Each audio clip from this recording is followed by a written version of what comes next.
దేవుడి దయ వల్ల ఈ పెళ్లి వల్ల అసలు నిజమేంటో ఇంట్లో వాళ్ళు ఎవరికీ తెలీదు. అందుకని ఏర్పాట్లన్నీ చేశారు.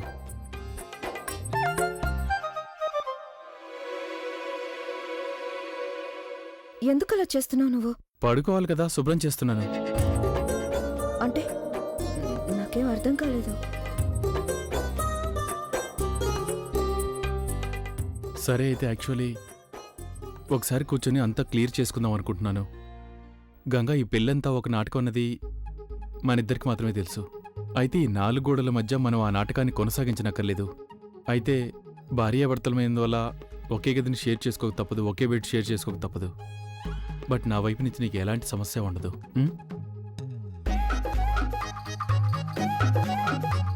నీకు కావాల్సిందేంటి? అపరిచితుల్లా ఉండడమేనా? Okay fine.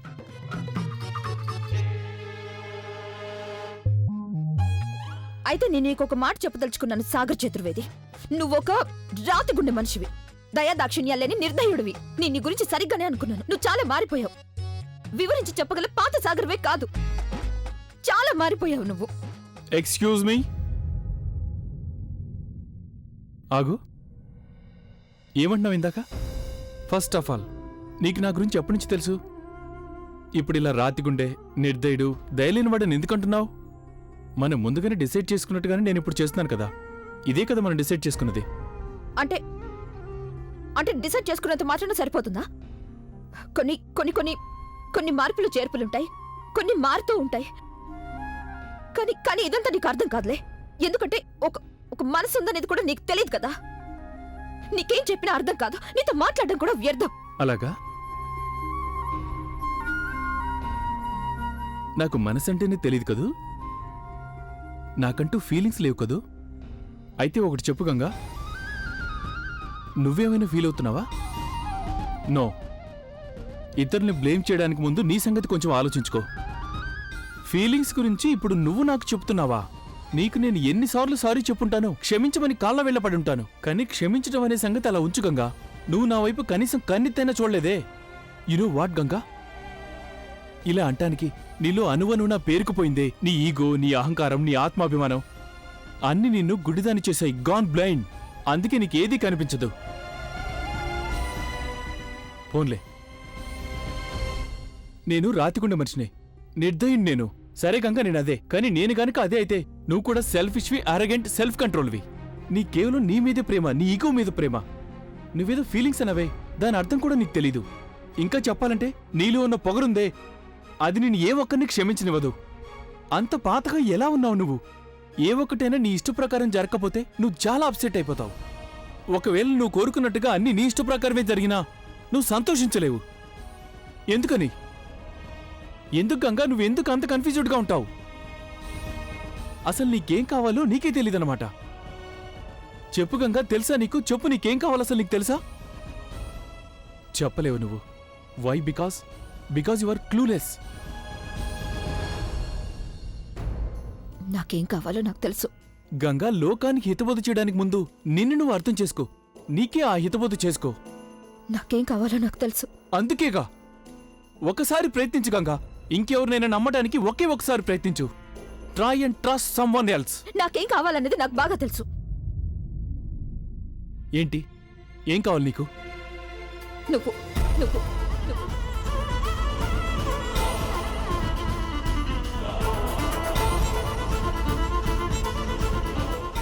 నువ్వే. నాకు నా పాత సాగర్ కావాలి.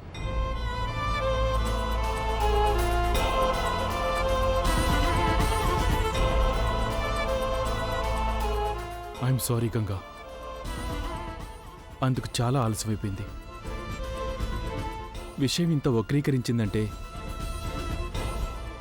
దాన్ని సరిదిద్దటం, సరిచేయడం ఇప్పటికి ఇంపాసిబుల్.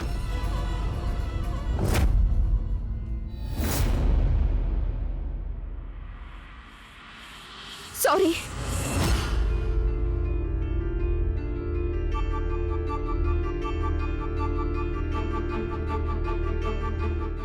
సారీ సాగర్, నా కారణంగా నువ్వు అన్ని బాధలు పడాల్సి వచ్చింది.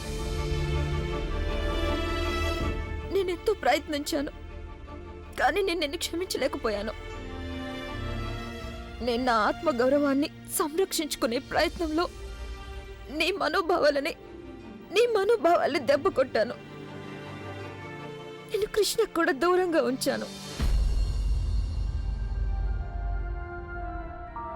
నేను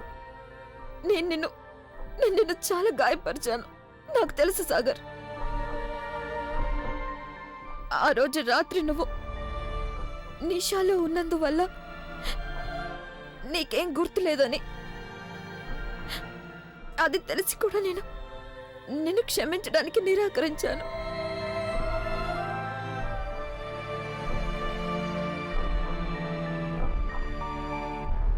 కానీ సాగర్, ఇవాళ నేను చేసిన తప్పులన్నింటికీ నేను క్షమాపణ కోరదలిచాను. నువ్వు సరిగ్గా చెప్పావు. ఎవరికైనా సారీ చెప్పడం అంటే నాకు అత్యంత కష్టమైన పనని. నిజం చెప్పాలంటే సాగర్, నేను అర్థం చేసుకోలేకపోయాను. ఈ ఒక్క మాట అనడం వల్ల ఎంతో మార్పు రాగలదని. కష్టాలు తేలికై ఉండేవి. మన మధ్య సంబంధం, నా జీవితం, నా కుటుంబం అన్నింటినీ కాపాడుండొచ్చు. కానీ దేన్ని కాపాడలేకపోయాను. బహుశా నేను సరైన సమయంలో నీకు సారీ చెప్పాల్సిందే. కానీ సాగర్, నేను నిన్నిప్పుడు క్షమాపణ వేడుకుంటున్నాను. సారీ కూడా చెప్పాను. నువ్వు నన్ను క్షమించగలవు కదా? ప్లీజ్.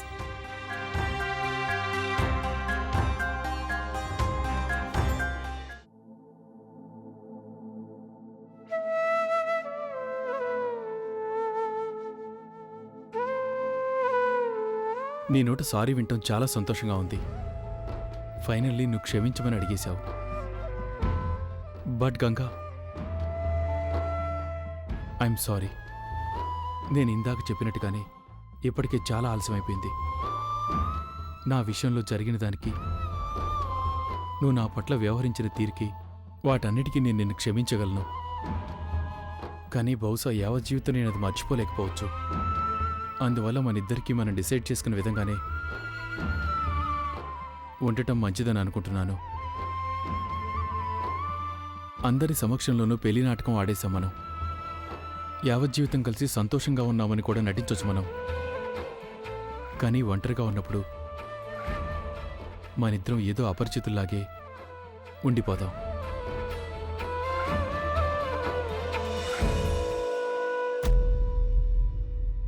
సాగర్, గంగా ప్లీజ్, నన్నెందుకు ఆపుతావు? ఇంకా చెప్పడానికి వినడానికి ఏం మిగలేదు.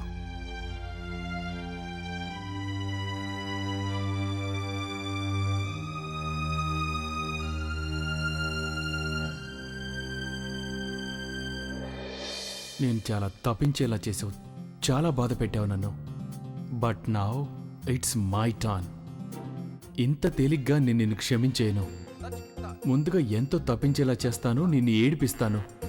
ఆ తర్వాత అంటాను, సరేలే క్షమించేశానని.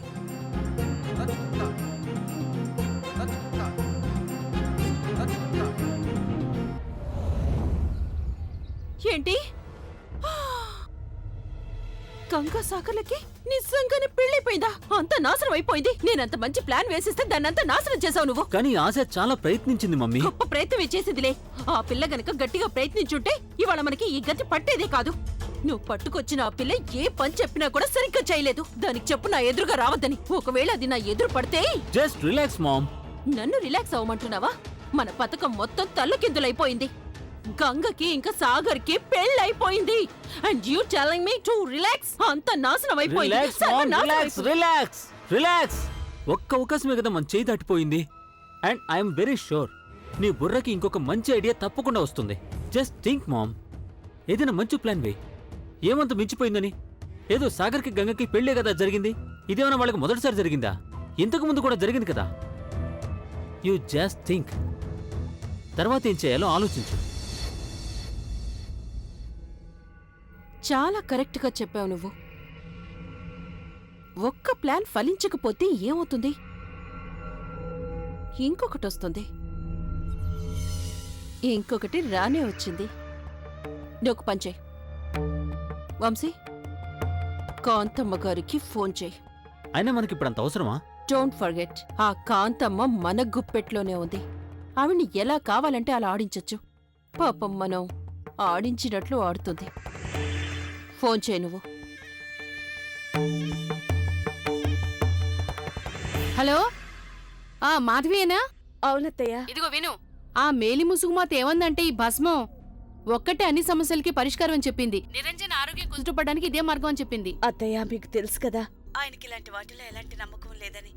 ఆయన్ని నేను దానికి చెప్పవలసిన అవసరమే ఉంది. ఏం చేయాలో అది నువ్వు చడి చప్పుడు లేకుండా చెయ్యి. మనకిప్పుడు ఇది తప్ప వేరే దారి లేదు. నువ్వు చేస్తావుగా కోడలా? అలాగే అత్తయ్య, నేను నా ప్రయత్నం చేస్తాను. ప్రయత్నం చేస్తానంటే నీ ఉద్దేశం ఏంటి? నువ్వు చేసి తీరాల్సిందే. ఇప్పుడు నేను మేలి ముసుగుమాత చెప్పిన విధానం అంతా నీకు చెప్తాను విను. ఆవిడిచ్చిన పొట్లాన్ని సాలిగ్రాముడి హోమకుండం మీద ఉంచాలి. దాన్ని చక్కగా పూజ చేయాలి, అర్చించుకోవాలి, ధూప దీపాలు సమర్పించుకోవాలి, ప్రసాదాలు పెట్టాలి. అంతా అయ్యాక ఆ పొట్లంలో ఒక మంత్రం ఉంది. అది బీజమంత్రం. దాన్ని చక్కగా పఠించాలి. ఆ తర్వాత ప్రశాంతంగా మౌనంగా చడి చప్పుడు లేకుండా నిరంజన్ చేత తినిపించాలి. అలాగే అత్తయ్య. ఇదిగో విను, ఆ భస్మం ఇచ్చిన తరువాత పొట్లాన్ని కాల్చేయాలి, మర్చిపోకు. పొట్లం కాల్చేయాల్సిన అవసరమేముంది? అలాంటి ప్రశ్నలన్నీ అడగొద్దు.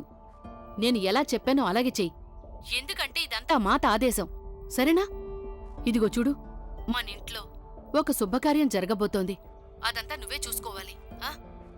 చిన్నాకి గంగకి పెళ్ళి, అదంతా నువ్వే జాగ్రత్తగా చూసుకోవాలి. నేనింట్లో లేను కదా. నిరంజన్ దుఃఖాన్ని దూరం చేయటానికి చాలా ప్రయత్నిస్తున్నాను. ఇక్కడ పీరుబాబా దగ్గర చాలా మంది జనం ఉన్నారు. దర్శనం చేసుకోవడానికి ఎంత టైం పడుతుందో నాకు తెలీదు. ఆయన దర్శనం అయిన తర్వాత వస్తాను, నేను వచ్చేదాకా అక్కడ అన్ని నువ్వే చూసుకోవాలి, సరేనా? అలాగే అత్తయ్య, మీ ఆరోగ్యం జాగ్రత్త. అలాగే మాధవి, అలాగే.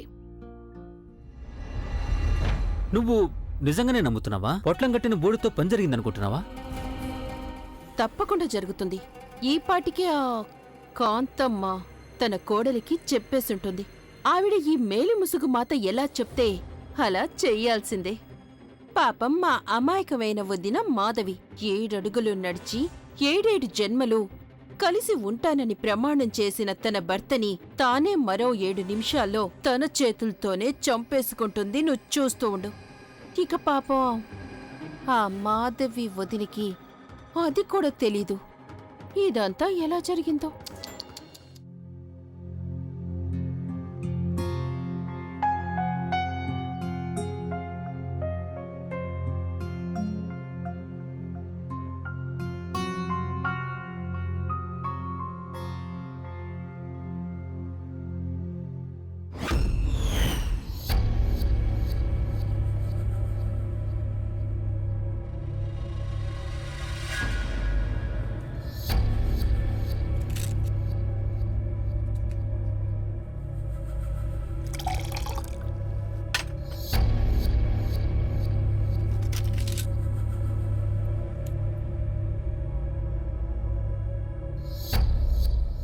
ఏమండి, లేచి టాబ్లెట్ వేసుకోండి.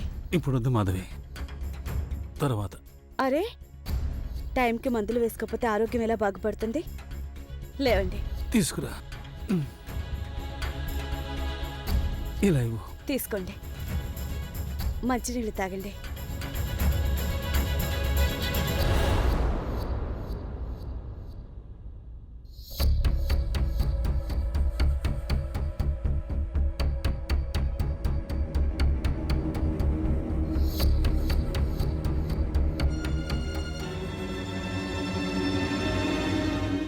ఆ భస్మం ఇచ్చిన తర్వాత పొట్లాన్ని కాల్చేయాలి.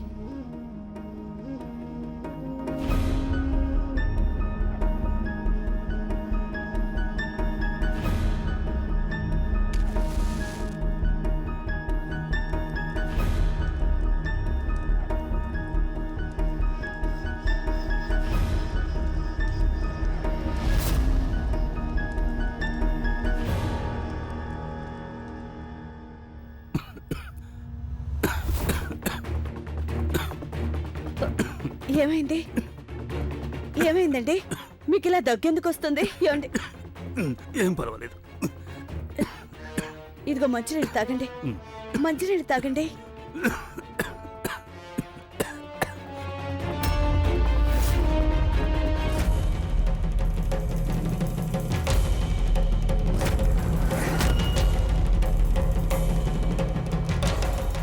రక్తం.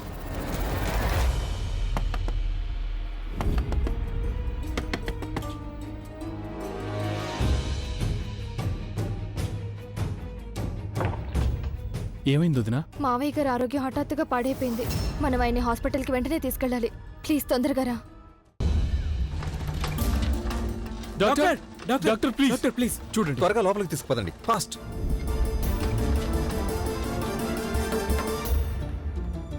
ఏమైంది ఆయనకి? హఠాత్తుగా స్పృహ తప్పి పడిపోయారు. అదే పనిగా దగ్గు వస్తుంది కూడా. ఆయన ఉన్నటువంటి దగ్గు ఎందుకు వచ్చింది? నాకు తెలీదు. ఆయన తీసుకున్న ఆహారం లేదని ఉండుంటుందా? అందువల్లే దగ్గు వచ్చిందా? అదేం కాదు డాక్టర్, ఆయన రెగ్యులర్ గా తినే ఆహారమే ఈ రోజు తీసుకున్నారు. అయితే ఇవాళ ఉదయం కేవలం మందు మాత్రమే తీసుకున్నారు, రైట్?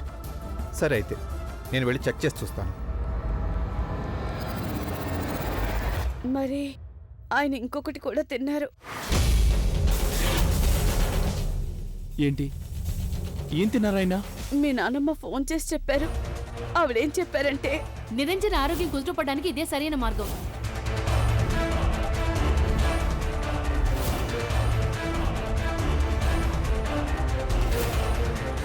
చిన్నం గారు, అసలు మీరు ఇలాంటి పని ఎలా చేశారు? ఇలాంటి వాటిని నమ్మడం ఎప్పుడు మొదలు పెట్టారు? 1 మినిట్ గంగా, 1 మినిట్. మమ్మీ, ఇంతకీ ఆ పొట్లంలో ఏముంది? ఐ మీన్ ఆ భస్మంలో ఏమన్నా ఉందా? నాకు అదంతా తెలీదు. నా ఉద్దేశంలో ఇదంతా ఆ భస్మం వల్ల జరుగుండదు. వెంటనే అలాంటిదేం జరగలేదు. అయినా మామ్, మనం తెలుసుకోవాలిగా ఆ భస్మంలో ఏం కలిపారో ఏంటో అని. ఒకవేళ ఆ పొట్ల మీద ఏమైనా రాసుందేమో. అది ఎక్కడుంది? చిన్నం గారు, మనం ఒక పని చేద్దాం. ఇప్పుడే ఇంటికి వెళ్ళి ఆ పొట్లను తీసుకొద్దాం. డాక్టర్కి కూడా చూపించాలి కదా దాన్ని బాబు గారికి ఇచ్చామని. చిన్నం గారు, ఆ పొట్లం ఎక్కడ పెట్టారు మీరు? ఆ పొట్లాన్ని నేను కాల్ చేశాను. అత్తయ్య గారే చెప్పారు. భస్మం ఇచ్చిన తర్వాత ఆ కాగితం కాల్ చేయమన్నారు.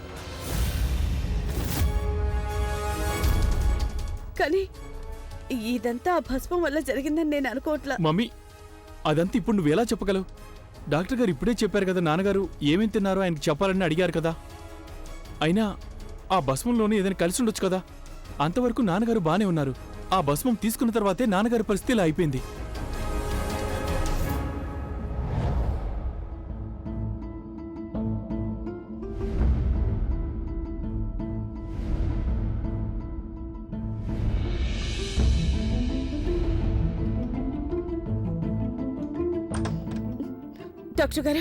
డాక్టర్ గారు ఎలా ఉన్నారు ఆయన? నిరంజన్ గారికి ఆహారంలో ఏదో విష పదార్థం ఇచ్చినట్టుంది. మేము ఆయన ఒంట్లో ఉన్న మొత్తం విషాన్ని బయటికి తీసేశాం. అయితే ఆయన కండిషన్ ఇప్పటికీ క్రిటికల్గానే ఉంది. ఎందుకంటే ఆ విషం వారి రక్తం అంతటా వ్యాపించిపోయింది. వారిని మేము ఉదయం వరకు అబ్జర్వేషన్లోనే ఉంచుతాం. అలాంటప్పుడు మీరంతా ఇక్కడే ఉండడం వల్ల ఎలాంటి లాభం ఉండదు. నేను ఆయనతోటే ఉంటాను. ఆయన వదిలి ఈ పరిస్థితుల్లో ఎలా వెళ్ళగలను? ప్లీజ్ మీరు దయచేసి అర్థం చేసుకోండి. డాక్టర్ గారు, దయచేసి నన్ను మాత్రం ఇక్కడే ఉండనివ్వండి. ప్లీజ్ కొంచెం నచ్చ చెప్పండి. నన్ను మీ మమ్మీ, నేను నాన్నగారితోనే చెప్పేది అర్థం చేసుకో. ఉండనివ్వు. ఇక్కడుండి మాత్రం ఏం చేస్తావు? నాన్నగారికి ఇంకా స్పృహ రాలేదు. రేపు ఉదయం స్పృహ వచ్చే వేళకి మనం ఇక్కడికి వచ్చేద్దాం. ఒకవేళ నాన్నగారికి తొందరగా స్పృహ వస్తే అప్పుడు డాక్టర్ గారు మనకి ఫోన్ చేసి చెప్తారు. ఆ? మనం వెంటనే బయలుదేరి వెళ్దాం. ఇంటికి వెళ్దాం, పదండి. రా కూర్చో మమ్మీ, కూర్చో కూర్చో. గంగా, మమ్మీ కోసం మంచినీళ్ళు తీసుకురా. ఓం ప్రాం ప్రీం బ్రూం ఓం ప్రాం ప్రీం ఈ మంత్రాలేంటి? బ్రం ఓం ప్రాం ప్రీం ఇంట్లో ఏమైనా పూజగానే జరుగుతుందా? లేదే. ఓం ప్రాం ప్రీం బ్రూం ఇదేదో మంత్రాలు జపిస్తున్నట్టుంది. అత్తయ్య గారు తిరిగి వచ్చారా? నేను వెళ్ళి చూసొస్తాను. ప్రదీప్ బాబు, చిన్న బాబు, చిన్నమ్మ గారి గదిలో ఎవరో ఉన్నట్టున్నారు. ఎవరున్నారో తెలియట్లేదు, ఎప్పుడొచ్చారో తెలియట్లేదు. ఏంటి? తొందరగా పదండి చూద్దాం. పదండి, త్వరగా పదండి. పదండి. ఎవరిది? ఎవరొచ్చుంటారు ఇంటికి? ఎవరది? ఎవరది? ఇల్లంతా పొగమయం అయిపోయింది. ఇది అమ్మగారు గొంతులా కూడా లేదు. అమ్మమ్మ గారు పీర్ బాబా దగ్గరికి వెళ్ళారుగా. బహుశా ఆవిడ ఎవరైనా తీసుకొచ్చారేమో. నానమ్మా, అమ్మగారు! నానమ్మా, నానమ్మా! నానమ్మా, మీరేంటి లోపల? నానమ్మా! ప్రదీప్, నువ్వు వెనక నుంచి వెళ్ళు. అమ్మగారు! వెనక తలుపు నుంచి చూడు. ఎవరో తలుపు తీయండి, లోపల ఎవరున్నారు? అమ్మగారు! త్వరగా తలుపు తీయండి. అయ్యో భగవంతుడా! సాగర్! సాగర్! మీరంతా అక్కడే ఉండండి, లోపలికి రావద్దు. నేను చూస్తాను. గంగా! బయటే ఉండండి. సాగర్, జాగ్రత్త! ఎవరో? సాగర్! మమ్మీ, మీరు బయటే ఉండండి ప్లీజ్. ఎవరది?